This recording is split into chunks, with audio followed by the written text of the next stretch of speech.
വളരെ ടേസ്റ്റി ആയിട്ടുള്ള പരിപ്പുവട നമുക്കിന്ന് ഉണ്ടാക്കിയാലോ. അതിനു വേണ്ടി 1 കപ്പ് പരിപ്പെടുത്ത് വെള്ളത്തിൽ കുതിരാൻ വെച്ചിട്ടുണ്ട്. ഇത് 2 മണിക്കൂർ കുതിർന്നതിന് ശേഷം നമുക്ക് മിക്സി ജാറെടുത്ത് അതിലേക്ക് കുറച്ച് വെളുത്തുള്ളിയും പരിപ്പും ഇട്ട് അത് അരച്ചെടുത്തിട്ട് വന്നേക്കുക. ഫൈൻ പേസ്റ്റ് ആകാൻ പാടില്ല. അരച്ചെടുത്ത് ഈ പരിപ്പിലേക്ക് ഒരു മീഡിയം സൈസ് സവാള ചെറുതായിട്ട് കട്ട് ചെയ്തിട്ട് കൊടുക്കുന്നുണ്ട്. 2 പച്ചമുളക് ഇട്ട് കൊടുക്കുന്നുണ്ട് ചെറുതായിട്ട് കട്ട് ചെയ്തത്. ഒരു കൊത്ത് കറിവേപ്പില നമുക്ക് ഇട്ട് കൊടുക്കാം ചെറുതായിട്ട് കട്ട് ചെയ്തത്.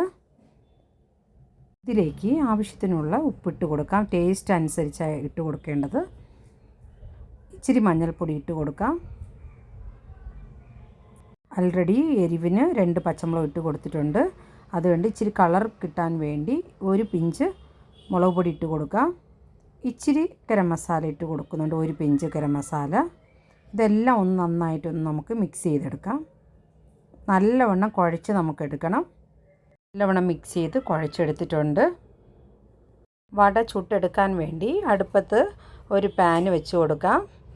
പാന് ചൂടായതിന് ശേഷം വെളിച്ചെണ്ണ ഒഴിച്ചു കൊടുക്കാം. എണ്ണ ഒന്ന് ചൂടായതിന് ശേഷം കുഴച്ച് വച്ചേക്കുന്ന കൂട്ട്, വട ഉണ്ടാക്കാനുള്ള കൂട്ട് നമുക്ക് ഓരോ ഉരുളകളായിട്ട് എടുത്ത് ഒന്ന് കൈകൊണ്ട് പ്രസ് ചെയ്ത് നമുക്ക് എണ്ണയിലേക്ക് ഇട്ട് കൊടുക്കാം. അങ്ങനെ ഓരോന്നായിട്ട് ഇട്ട് കൊടുക്കാം നമുക്ക്.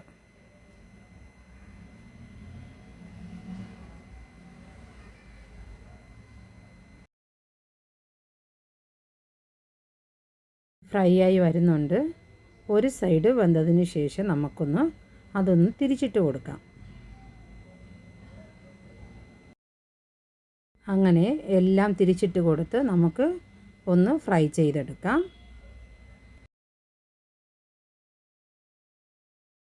വട ഫ്രൈ ആയി വരുന്നുണ്ട്. നല്ല ഒരു കളർഫുള്ളായിട്ട്. ആ പരുവം നിങ്ങൾ ശ്രദ്ധിച്ചോ. ഈ കളറിൽ വരുമ്പോൾ നല്ല മൊരിച്ച് കരിച്ചെടുക്കാൻ പാടില്ല. ഈ പരുവത്തിൽ വരുമ്പോൾ നമുക്ക് കോരി മാറ്റാം. വട അങ്ങനെ റെഡി ആയിട്ടുണ്ട്. നല്ലൊരു വടയാണ്. ഇതേപോലെ നമുക്കെല്ലാം ചുട്ടെടുക്കാം. വട റെഡി ആയിട്ടുണ്ട്. നല്ല അടിപൊളിയായിട്ടുണ്ട്. കാണാൻ നല്ല ഭംഗിയുണ്ടല്ലോ. ഇത് കാണാൻ മാത്രമല്ല കേട്ടോ, ഇതേപോലെ നിങ്ങൾ ഉണ്ടാക്കി നോക്കുകയാണെങ്കിൽ കഴിക്കാനും നല്ല ടേസ്റ്റാണ്. നിങ്ങളിതേപോലെ നിങ്ങളൊന്ന് ട്രൈ ചെയ്ത് നോക്കണം കേട്ടോ.